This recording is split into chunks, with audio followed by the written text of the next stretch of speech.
Sensibiliser les adolescents, jeunes filles et garçons sur les questions liées à la santé sexuelle et reproductive, à l'instar des IST, c'est l'objectif que s'est fixé l'association SOS Femmes du Congo. Ce à travers un spectacle dénommé Tolobela Yango, Parlons-en, organisé le 4 février 2022 à Brazzaville.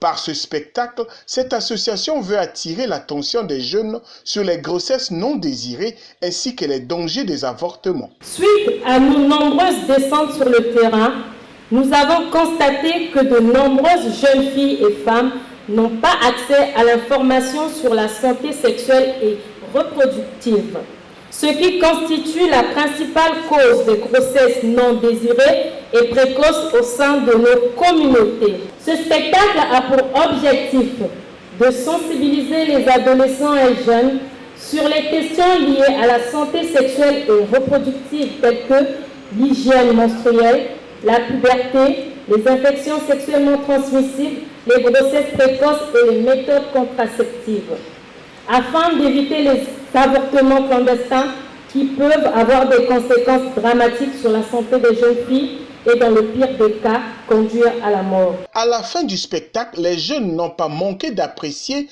l'initiative et promettent être des relais pour sensibiliser les autres. Donc, cette association nous a permis de comprendre beaucoup de choses et apprendre beaucoup de choses sur la vie pour éviter plusieurs problèmes dans la vie scolaire. Je vais essayer de sensibiliser mes amis pour qu'ils puissent, et moi, essayer d'avoir des méthodes, tout ça pour éviter ce genre de problèmes dans la vie. Pour qu'elle atteigne ses objectifs, l'association SOS Femmes du Congo étend sa sensibilisation sur une durée de 2 ans. Pour mettre en œuvre un projet, il faut beaucoup de fonds. Donc il faut trouver un partenaire qui adhère d'abord à la vision et puis le partenaire qui vous accompagne. Donc heureusement pour nous, en octobre 2022, nous avons pu lancer ce projet Tolobela Yango. Le projet il a une durée de 2 ans.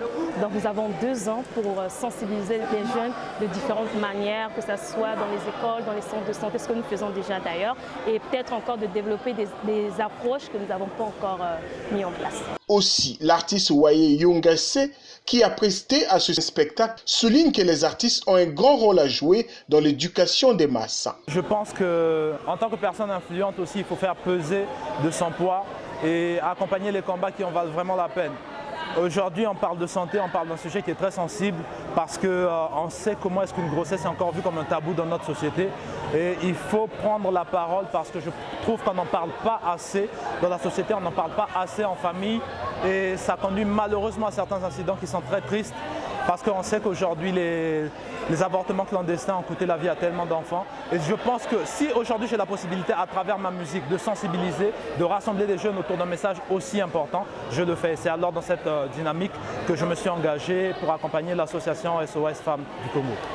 Et je pense qu'à travers notre art aujourd'hui, soit directement ou indirectement, on a réussi à impacter sur la jeunesse qui était là aujourd'hui. Directement, pourquoi? Parce qu'il y a eu plusieurs textes qui traitaient directement du sujet et indirectement parce que le fait même déjà de rassembler les jeunes autour d'une activité et ensuite passer un message, c'est déjà une grosse victoire. L'association SOS Femmes du Congo est une organisation des jeunes féministes qui milite pour la reconnaissance des droits des femmes en République du Congo et dont la mission est l'accompagnement éducatif et social des femmes.